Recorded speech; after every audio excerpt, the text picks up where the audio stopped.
Avant de reprendre un temps de discussion, je vous propose sans tarder d'écouter le colonel Luc Marchal, officier belge qui fut adjoint du général canadien Dallaire, qui était le commandant donc de la Minuar.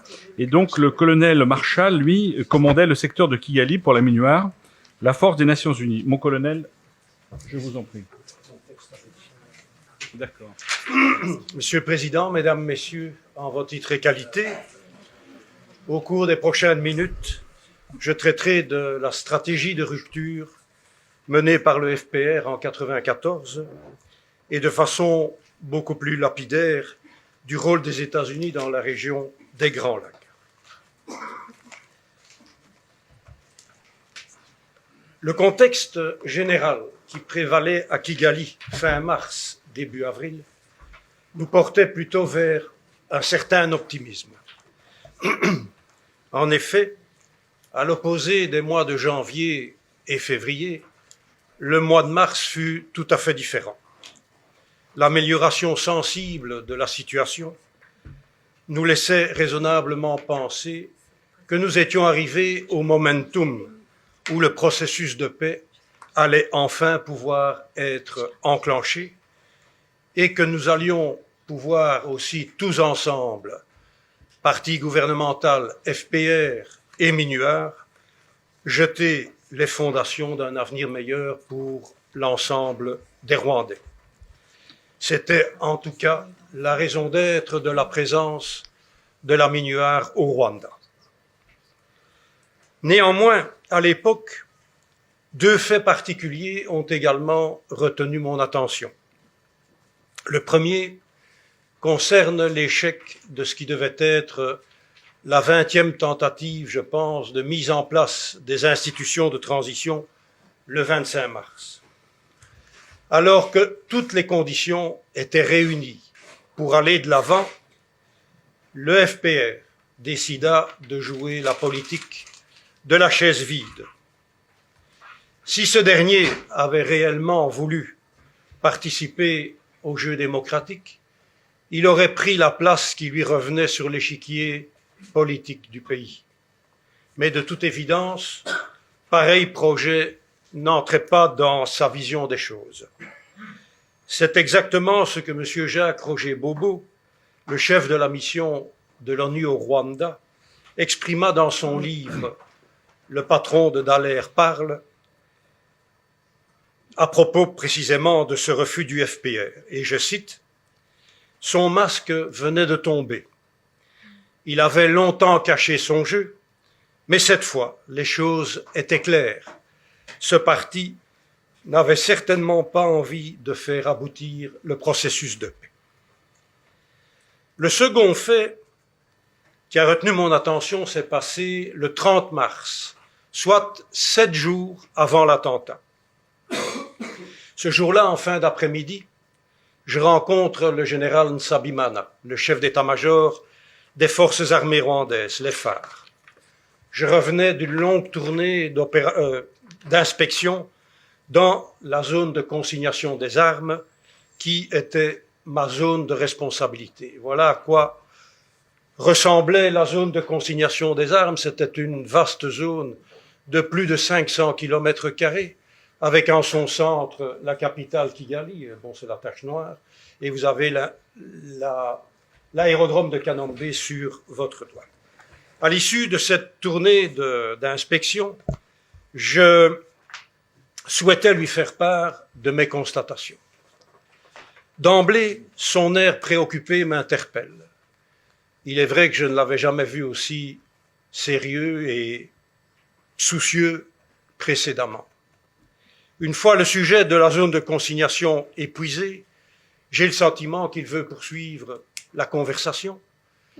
Nous échangeons l'un ou l'autre propos pendant 2-3 minutes et puis, après un bref silence, il me confie son intime conviction que le FPR va reprendre la guerre dans les jours qui suivent. Il me dit fonder cette conviction sur l'existence de stocks logistiques importants constitués ces dernières semaines ou les dernières semaines par le FPR le long de la frontière en Ouganda.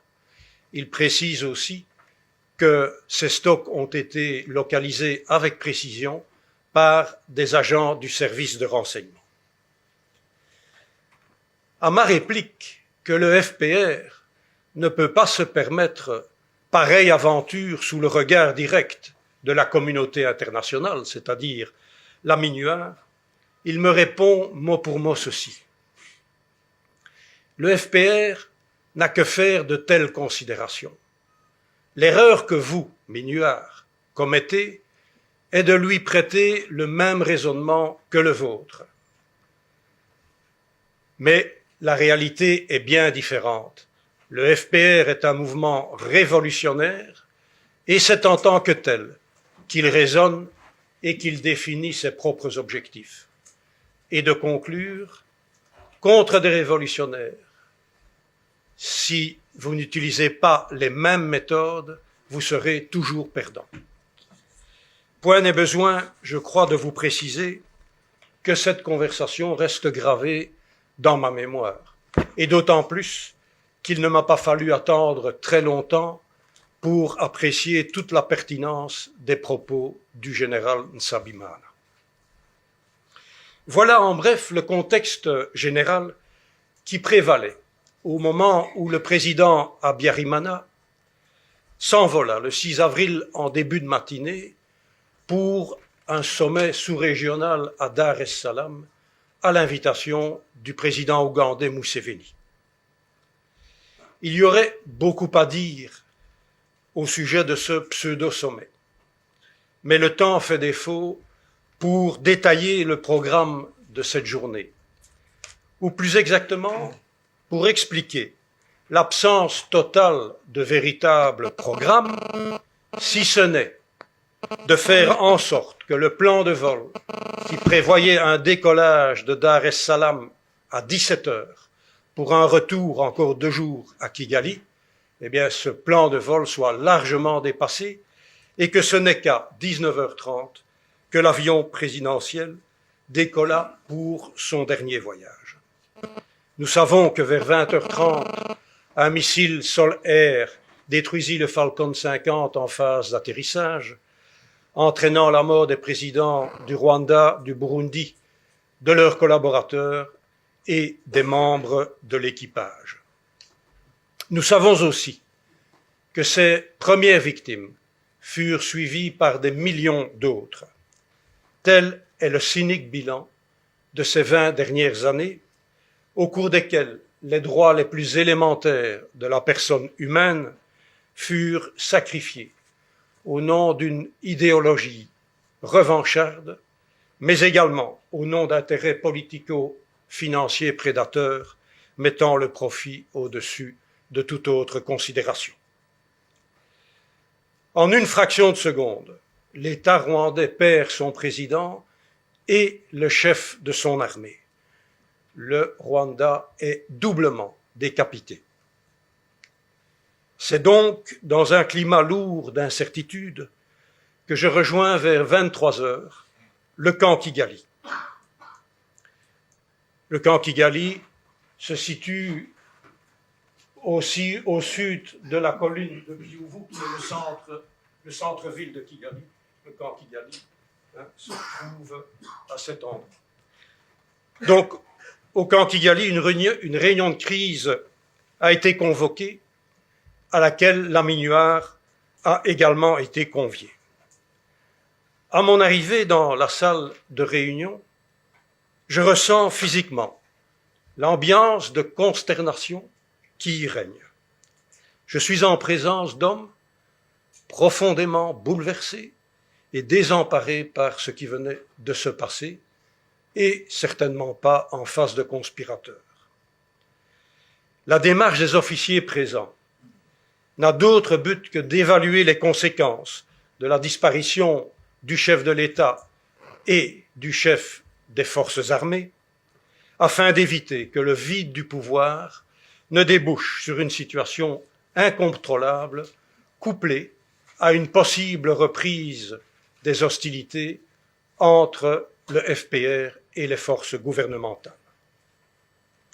Sans la moindre ambiguïté, ils font appel à la MINUA pour les aider à gérer cette crise issue de l'attentat, mais aussi pour répercuter vers le Conseil de sécurité leur ferme volonté de mettre le plus rapidement possible les institutions de transition en place, et ce, conformément aux accords de paix d'Arusha.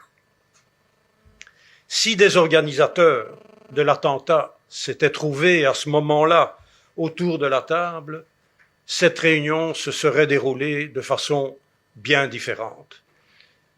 Et qui plus est, dans pareille éventualité, j'ai de sérieux doutes que le général Dallaire et moi-même aurions été invités à y participer.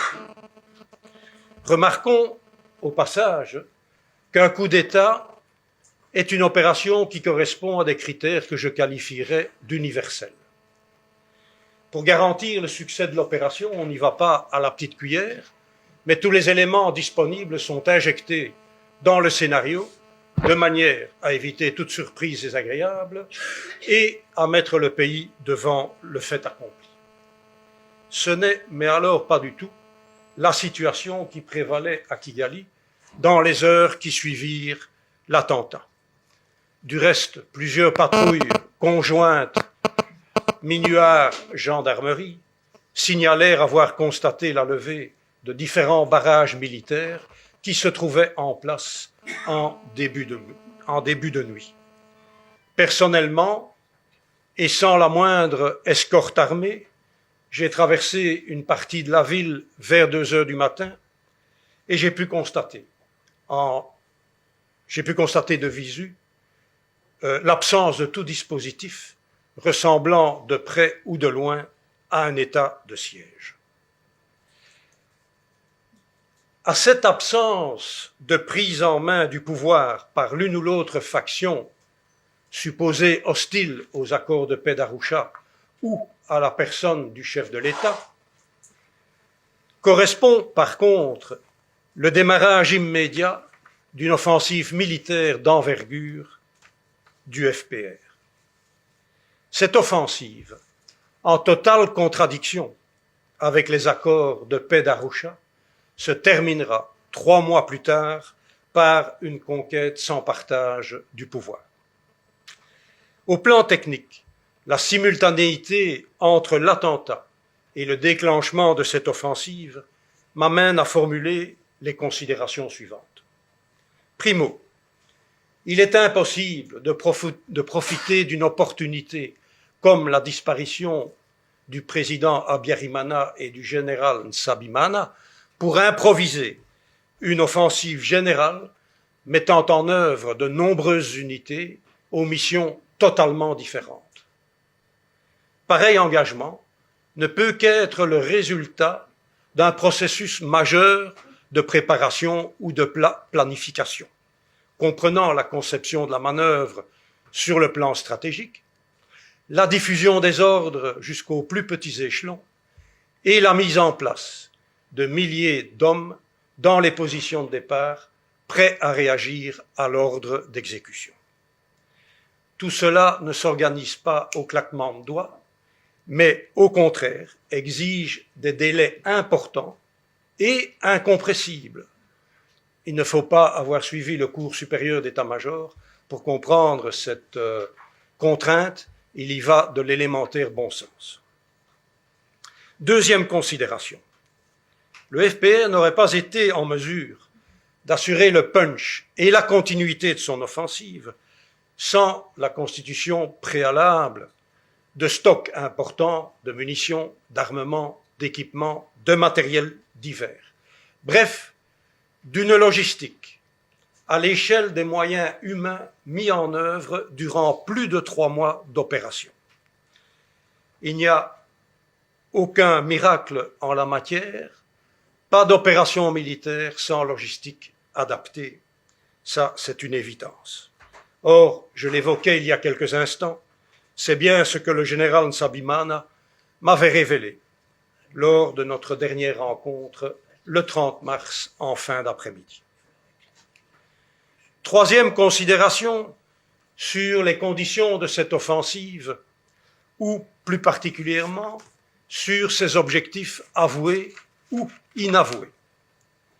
Lorsque le FPR reprit les hostilités à Kigali, le 7 avril vers 16h30, il justifia sa décision unilatérale, et j'insiste, sa décision unilatérale, par la nécessité de mettre un terme au massacre des Tutsis. Faux prétexte s'il en est, puisque ces troupes avaient déjà débuté leur offensive au nord et au nord-est, en absence totale d'agression contre les Tutsis. En outre, le 12 avril, soit au 5e jour de l'offensive, il a déjà infiltré, à ma connaissance, 3 bataillons supplémentaires à Kigali. Je dis à ma connaissance, car il s'agit d'une constatation personnelle. Ceci n'exclut nullement, comme d'aucuns l'affirment, que le FPR disposait de nettement plus de combattants à Kigali. Quoi qu'il en soit, avec ces 3 bataillons, plus celui qui se trouvait sur place, le front possède une force capable d'agir contre les massacres qui prennent de plus en plus d'ampleur dans la capitale. Qui plus est, ce même 12 avril, 10 officiers supérieurs des forces armées rwandaises signent un manifeste que l'on peut qualifier dans les circonstances du moment de très courageux. Dans ce document, ils font appel direct et solennel au FPR en vue de conclure un cessez-le-feu immédiat et de conjuguer leurs efforts pour, je cite, éviter de continuer à verser inutilement le sang des innocents. Cet appel, mesdames, messieurs, ne suscita aucun écho de la part du FPR, avec pour conséquence directe l'amplification des tueries. À aucun moment, je n'ai pu constater que d'une manière ou d'une autre, le FPR tentait de s'opposer au massacre qui s'amplifiait dans la capitale. Pourtant, ces forces étaient tout à fait capables de créer des zones refuges à proximité des quartiers qu'ils contrôlaient militairement. Mais, de toute évidence, le sort de ces lointains parents de l'intérieur ne constituait pas une de ses priorités. Du reste, dans son livre « J'ai serré la main du diable », le général Dallaire ne dit rien d'autre quand il mentionne qu'à différentes occasions, il, Paul Kagame, m'a même entretenu avec candeur du prix que ses camarades Tutsis auraient peut-être à payer pour la cause. Je crois qu'on ne peut être plus clair. Qui plus est, la pugnacité avec laquelle ces mêmes autorités du FPR ont exigé le départ des troupes étrangères venues évacuer les expatriés, plutôt que de requérir leur collaboration pour stopper net le carnage, est éminemment suspecte. Comme si le FPR craignait de se voir contré par la communauté internationale dans ses plans de conquête du pouvoir par les armes. Non seulement le FPR n'a jamais sollicité l'appui de la MINUAR pour juguler le chaos qui s'installait, mais au contraire, il l'alimenta. Le 10 avril, il lança un ultimatum à la MINUAR, lui signifiant que le bataillon ghanéen, qui était déployé au nord dans la zone démilitarisée, que si le bataillon n'avait pas quitté ses positions dans les 24 heures, il serait pris sous ses tirs d'artillerie. Dieu sait si un cessez-le-feu aurait permis de mettre un terme aux martyrs de la population. Je ne peux que témoigner que toutes les demandes de cessez-le-feu, exprimées soit par la MINUAR, soit par les autorités gouvernementales, essuyèrent une fin de non-recevoir ou restèrent sans réponse de la part du FPR. Le général Nsabimana ne s'était pas trompé. Le FPR menait sa guerre conformément à ses seuls objectifs et sans se soucier le moins du monde du sort des populations locales ou, éventuellement, de l'opinion de la communauté internationale. Je pense que la relation des événements qui précèdent est suffisamment explicite pour réaliser que non seulement Paul Kagame n'a pas mis un terme au génocide comme il le prétend, mais bien au contraire, il s'en est servi pour mener à terme sa stratégie de rupture et concrétiser ainsi le credo qui était le sien, à savoir la conquête du pouvoir absolu par les armes. En effet, seule cette stratégie lui permettait de faire l'impasse sur les élections libres qui devaient clôturer le processus de paix. Élections libres dont il ne voulait en aucun cas. En effet, il avait parfaitement réalisé, comme pas mal d'entre nous sur place, vu l'évolution du paysage politique interne du Rwanda, que ces élections déboucheraient immanquablement sur un vote à caractère ethnique, ce qui ne lui permettrait pas d'atteindre légalement son objectif. Quant au rôle des États-Unis dans les bouleversements intervenus dans la région des Grands Lacs, je crois qu'il nécessiterait à lui seul un colloque exclusif. Donc le temps de parole qui m'est alloué est pratiquement terminé, et donc je réserve d'éventuelles questions pour après l'exposé. Mais de façon ultra lapidaire, je vous dirais que le seul bon sens permet de réaliser que le FPR n'aurait pas été capable de mener des opérations militaires depuis octobre 90 sans un appui extérieur significatif. Si la NRA ougandaise, déjà à l'époque sous perfusion anglo-saxonne, a pu dans un premier temps fournir cet appui, l'ampleur des opérations menées par le FPR en 93 et 94 exigeait un appui logistique d'une autre importance, que seule une grande puissance était en mesure d'assurer.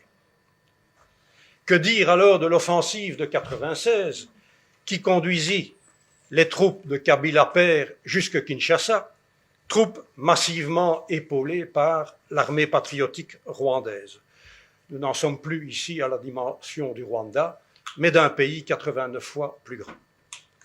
D'autre part, des réalités telles que l'accroissement de l'implantation militaire américaine dans la région des Grands Lacs à partir de 1994, la prolifération des multinationales essentiellement anglo-saxonnes qui exploitent les richesses du Congo depuis 1996 montre à suffisance que cette région d'Afrique centrale constituait bel et bien un objectif stratégique prioritaire pour les États-Unis.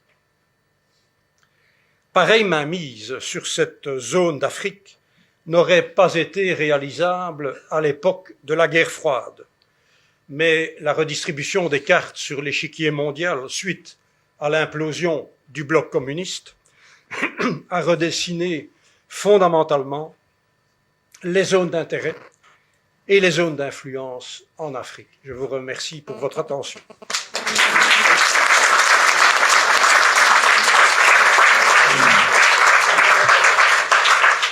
Merci infiniment, mon colonel, pour ces précisions importantes.